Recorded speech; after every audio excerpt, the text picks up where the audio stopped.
Hey there, welcome back to another video. This time around, it is my review of the 1991 comic book film and sequel, Teenage Mutant Ninja Turtles 2: The Secret of the Ooze.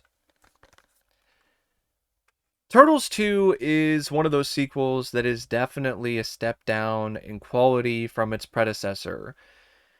That being said, it's still fun.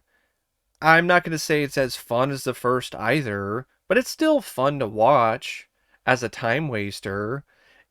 And admittedly, that's a little disappointing considering how good the first film was to go from such heights to just the middle tier. And on the other hand, though, this could have been a lot worse. This is a film that was rushed into production. It came out in theaters less than a year after the release of the first movie.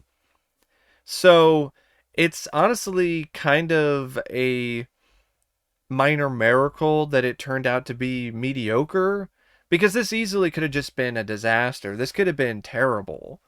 And instead, it's just there.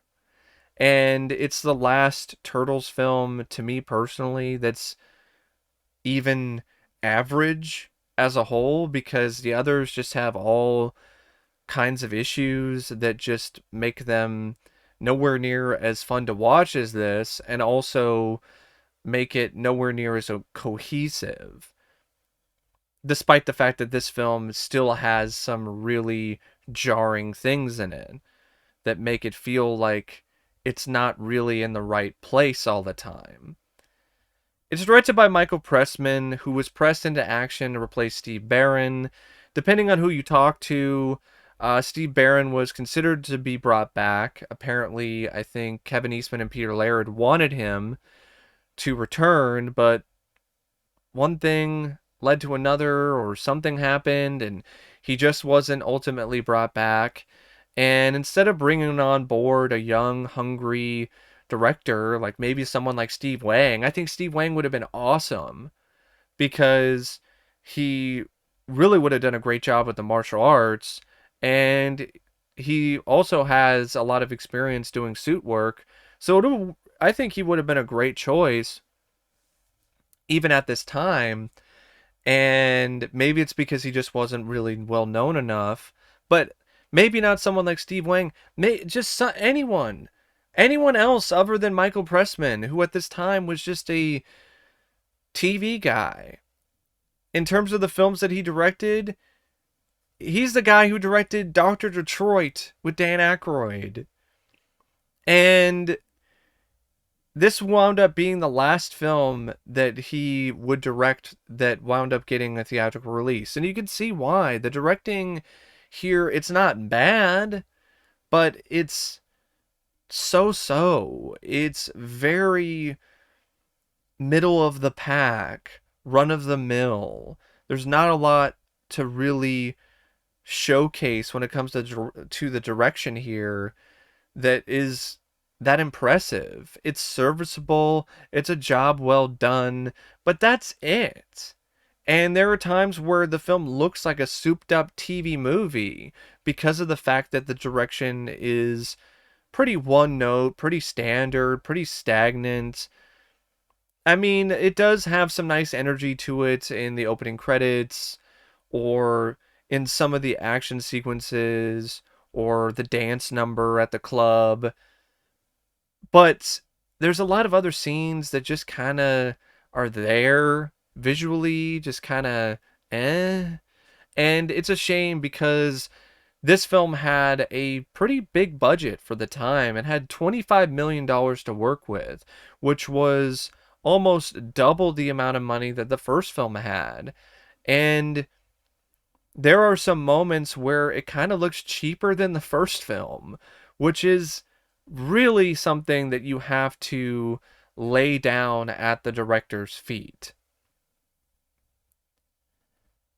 I'm not going to sit here and say the direction was awful, but it wasn't really anything that I would say was that special or noteworthy. I mean, gone were the risky and really impressive filmmaking techniques that made Steve Barron's direction stand out in the first film. I mean, no longer do you have really unique camera angles. The camera doesn't move around in multiple directions. It's very stock, very standard, and it was just a shame. It just felt like a waste of the budget and a waste of absolutely magnificent suit work by the Jim Henson Creature Shop. The turtles in this film are the best that the turtles have ever looked on film. They look real. Where in the first film there were some shots where they kind of looked a little foam rubbery. Here they perfected their techniques and they mastered it, and it's just remarkable. And it's a big reason why the film is as watchable as it is, just to see this movie magic at work. The lip syncing was also a lot better here because they had more money to work with and they were able to uh, really polish a lot of the effects that they were working with in the first film when it comes to the suits. They were able to have smaller animatronics and things like that inside the heads, so they didn't have to do as much to make them move properly. And it just is something that comes across so much more fluid and natural as a result. And Splinter even looks better. Splinter looks spectacular in this film. And I will give Pressman credit for that. He did shoot these effects, the suits and Splinter and Toka and Razor in ways where they really did pop off the screen. So I give him credit for really putting the effects work in the best possible light. But that being said, I'm not going to say that this is particularly good directing. The screenplay is equally as so, sadly, by Todd W. Langan, who was one of the writers of the first film. One of the biggest problems I have with this movie is the tone. The first film nailed it. It was gritty, it was dark, but it was also fun and lighthearted. It had the right mix of things to make the whole storyline and its characters feel grounded and somewhat realistic, and it helped the film have a much stronger impact. With Turtles 2, it takes a step backwards. Instead of continuing with this tone, it takes more of a page from the cartoons. And Kevin Eastman and Peter Laird, they didn't want that. And I got to give them a lot of credit for that. They had the right idea. They did not want things to take a step backwards because they really felt the direction the first film was taking was the right place to take the franchise. But Golden Harvest had other ideas, and as a result, they changed things around. The turtles weren't using their weapons as much. Uh, it became a much more sanitized story. The jokes were less edgy. The sharpness of the first film is almost completely gone. And it just makes the film every bit as disposable and eh as your average episode of the cartoon. You had something very special with the tone of the first film, and then with the second movie, you just erase it. And that's just so frustrating to me.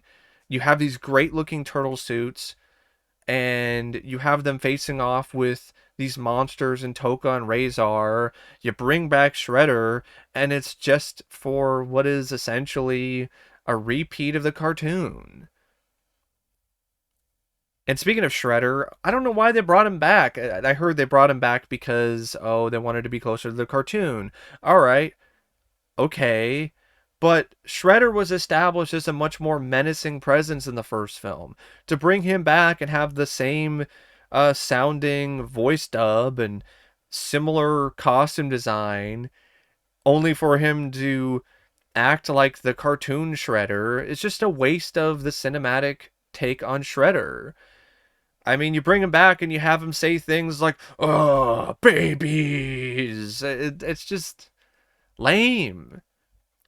You took Shredder's blades, you took everything that was sharp about that character and you dulled them. You made them completely dead and ineffective and honestly pretty lame. I mean, he gets defeated by a fucking speaker at the end. He becomes Super Shredder, and the script does nothing with it. It's just a massive disappointment. Oh, it's Super Shredder. He's taken the ooze, and he's mutated, and he's massive, and he's huge, and he's a monster. He throws a turtle, and then he gets defeated by the pier, which falls on top of him. So yeah, that's really disappointing. The humor, it's nowhere near as funny. There are some moments like when Mikey is crunching really loudly on some candy bar and Raph comments, "Hey Mikey, could you crunch any louder? 'Cause I could still hear out of this one."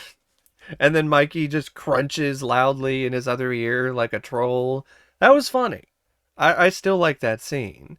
And there's a few other moments that'll make you chuckle and make you smirk, but there's a lot of jokes that just don't work, don't land, and are clearly uh, intended for younger audiences.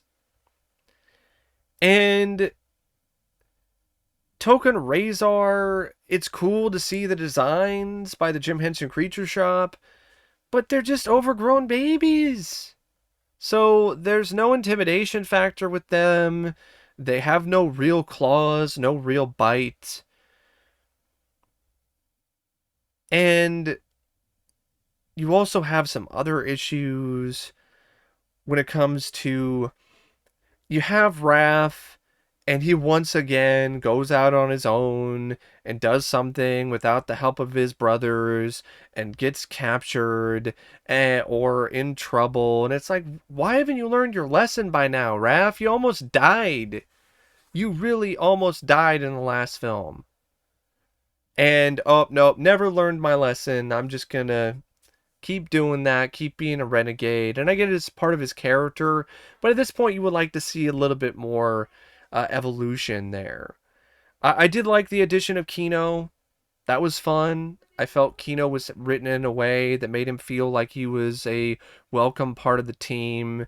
Uh, April was played by a different actress, but I feel that the new actress still had a lot that she could sink her teeth into. A lot of moments, a lot of sequences with the turtles where she could hold her own, but at the same time, it took away the moments where she was actually being involved in an action sequence. So that was a little bit of a letdown where April doesn't really get in on the action that much. Not having Casey Jones back is disappointing and is definitely a mistake. His presence is missed, even in a film with this drastically different tone. I didn't mind the idea of the ooze and bringing that into the fold and talking about the turtles' origins and having some drama where Donnie is frustrated because he thought that it would be something more special and he doesn't like the fact that he's technically the result of a mistake. I like that. There are some dramatic moments here that work, but there's just a lot of it that just isn't really that effective from a screenwriting perspective. The story is there, it's all right. There's another thing that I liked about it is that Donatello actually feels like more of a unique character, closer to his actual persona. He doesn't really feel like just a clone of Michelangelo in this, which I really did like seeing. It helps the dynamic between the turtles because in the first film there are moments where the dynamic is a little too similar, and this time around they make the dynamic more unique by giving Donatello his own personality and charisma that isn't just a copy of someone else. And like I said, it was fun to see the mutants. It was fun to see that stuff, but it just feels like a missed opportunity because of this lighter tone. And it just feels like they weren't able to do a whole lot because they were limited by censorship. They censored their own franchise. For what reason, I have no idea. Maybe some parents complained about the violence. That's why you have Michelangelo using sausage links instead of nunchucks in the beginning. You got other moments where the turtles are just being outright cartoons, complete with cartoon sound effects, and it's just one of those things where, it could be worse, but it also could be a lot better. Now, the performances by the cast, they're good. I mean, Paige Turco in her cinematic debut as April O'Neil, I thought she was a solid replacement for Judith Hoag. And she doesn't really have the same approach to the character, and I got to be honest, I did miss the attitude that Judith Hoag brought to the character because I don't think I really saw the same uh, approach with Paige Turco, but she was still good. She still had some nice connections with the Turtles and Kino and Splinter and so on. Apparently, according to Hogue, she was not approached to reprise the role because the producers thought she complained too much about the first movie in terms of the strenuous shooting schedule, and also uh, she also apparently complained about the violence, which, if that's the case, that's kind of lame on her part if she complained about the violence. But at the same time, it doesn't make any sense because this has less violence and the turtles don't use their weapons nearly as much as they did in the first film. So, if that was one of the reasons she wasn't brought back, well, that doesn't really work. It seems like she should have been brought back because this is a much more sanitized and clean sequel in terms of its tone and in terms of the action. If it was because she complained about the strenuous shooting schedule, well, I mean, that's lame too. Like, what? She can't actually have gripes about a really strenuous, grueling shooting schedule? She's only human. But, she got replaced, and at least the replacement was solid. At least Paige Turco did a good job. David Warner as the scientist, he's all right. He's pretty much an exposition guy. He's really just your typical cliched scientist character. I wish he was Baxter Stockman, to be honest. I wish that character was in the film and you had him as a mutant. That would have been fun to see. Ernie Reyes Jr., uh, I really liked his bit in this. I've always liked his performance as Kino. He has some nice martial arts uh, techniques on display here in the film, and he definitely felt like he belonged when it comes to being a part of this group. I mentioned it earlier in the other review, but he was one of the stunt doubles for Donatello in the first film, so it was fun to see him uh, be less limited in terms of his movement here as a human friend of the turtles. Francis Chau replaces James Saito, and he was fine as a shredder. Uh, he did well when it comes to what he was asked to do, but I really blame the script more and then shift in tone when it comes to Shredder not feeling as sharp. Kevin Nash, the wrestler, he played the Super Shredder, and it was a good casting choice because Kevin Nash is a big, giant, tall guy, but it was a waste of his physical presence. To Toshishiro Obata comes back as Tatsu, more of the same, but he does all right.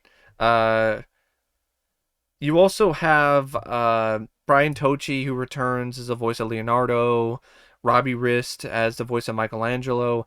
Adam Carl comes in and replaces Corey Feldman as the voice of Donnie. I actually think Adam Carl does not get enough praise.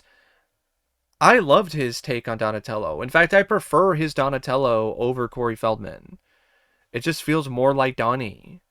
And I liked his nerdy charisma. It's a good way to put it because it really is. It's a nerdy charisma that he brings to the character. Laurie Faso, he replaces Josh Pius, and I thought he did a nice job too as the voice of Raph. It was honestly pretty hard to tell that it wasn't Josh Pius. I felt like the transition was rather seamless. Kevin Clash was once again just terrific as Splinter. So was David McCharron, who voiced the Shredder again. He tried as hard as he could to make the character have the same intensity, but it, he could only do so much. Frank Welker, who is a mainstay, he was the voice of Toka and Razor. The Puppeteers, they all did some really great work. You had a lot of the same people who worked on the first film, who also worked as the Puppeteers and in-suit performers. Uh, and there were some other aspects of the film that were pretty decent. I will say the editing, it's got some good editing by Steve Merkovich and John Wright. The cinematography by Shelley Johnson, though, it's just kind of there. It's too clean. I don't like the fact that the film no longer looks like it came out of the sewer. I liked the slimier, grittier take on the turtles and their world. It fit New York City really well because New York City is kind of a grimy town at times, especially under the sewers and at night. And this just lacked that, and it just seemed too clean and too polished. The score by John Du Perez, it's still a good score. I will say that's another positive for the film. He definitely maintained a lot of the same themes from the first movie, but then threw in some extra stuff here and there that also worked well. The soundtrack, I'm not really big on the ninja rap. Go Ninja Go is just repetitive, derivative, and annoying. It was adequate and like tolerable at the start, and then it just keeps going. And Vanilla Ice is just going, "Go Ninja, go Ninja, go, go Ninja, go Ninja, go," and you're just like, "Go fuck yourself and shut up." I don't give a fuck about Vanilla Ice. Why is he here? And apparently, one of the suit performers, I think it was Michelin Sisti, who played Mikey, he was trying to go up in the suit to meet Vanilla Ice and hit him up and chat with him, and the bodyguard for the Iceman was a douchebag and shoved Michelin Sisti down, and there was almost a fight that broke out with all the other turtles that were like in the suits, and they were gonna kick the bodyguard's ass. And I find that funny and hilarious, and also unfortunate because come on, Ice, come on, Vanilla, get your bodyguard in line. And and that ultimately was like one of the most memorable things about the film when it comes to the behind the scenes is the fact there was almost a brawl between the turtles and Vanilla Ice's bodyguard on the set of the movie. And there are some other parts of the film that admittedly do uh, bring a smile to my face. I actually like the opening credits. It's goofy, it's silly, but it cracks me up, especially Donnie acting like one of those dolls that goes back and forth. And it was a good instance of using a much more sanitized approach to the turtles and still making it fun. Also, there are some fight scenes that are legitimately exciting and have some good fight choreography, mainly in the final fight in the club. In particular, I love the shell shocked move that they do to Tatsu, where they spin around and hit him with all their shells. I thought that was a really cool shot. And there were a few other moments where they're fighting some of the foot that looked good. And there's some other crazy stuff too. Like, I don't know how or why I did not notice this when I was a kid, but in the beginning, when Donnie is wrapping up one of the criminals, one of the thugs, for some reason he says Rawhide Robocop. I'm like, I remember when I rewatched it again and I was like, Rawhide Robocop? Does Donnie really say Robocop? And apparently he did. And you're like, that's just nonsense. Just saying random words. Because Robocop was popular at the time with kids, so I guess they're just like, hey, improvise, say whatever. And the voice actor was like, Rawhide Robocop. Well, that's random. But it was kind of cool though to hear Donnie say Robocop. I definitely didn't think I was ever gonna see something like that in my lifetime. But at the end of the day, it's just a mediocre, so time waster of a movie. I've seen worse, but I've also seen better when it comes to the Turtles. Despite its flaws, though, I will take this any day of the fucking week over Turtles 3 or the 2007 film or either of the Michael Bay produced pieces of shit. It's a film that I do admittedly have a soft spot for at times because of my nostalgia, but I'm not letting that cloud my view of it because at best it's just an okay movie. And it could have been much more. I really think the change of tone was a terrible, massive error in judgment when it comes to the producers. And it would have been nice to have seen Bebop and Rocksteady. It would have made more sense. Apparently, they're not in it though because Kevin Eastman and Peter Laird didn't want them to be, which I find kind of dumb. But yeah, it's not as sensational as the first, but it's still fun. See, that's the main thing that I take away from the film is that I'm not particularly that bored by it and I can still have fun with it despite its flaws. But it definitely has a fair number of flaws. Anyway, thanks for watching my review of Teenage Mutant Ninja Turtles 2, The Secret of the Ooze. And as always, I'll see you later. See ya.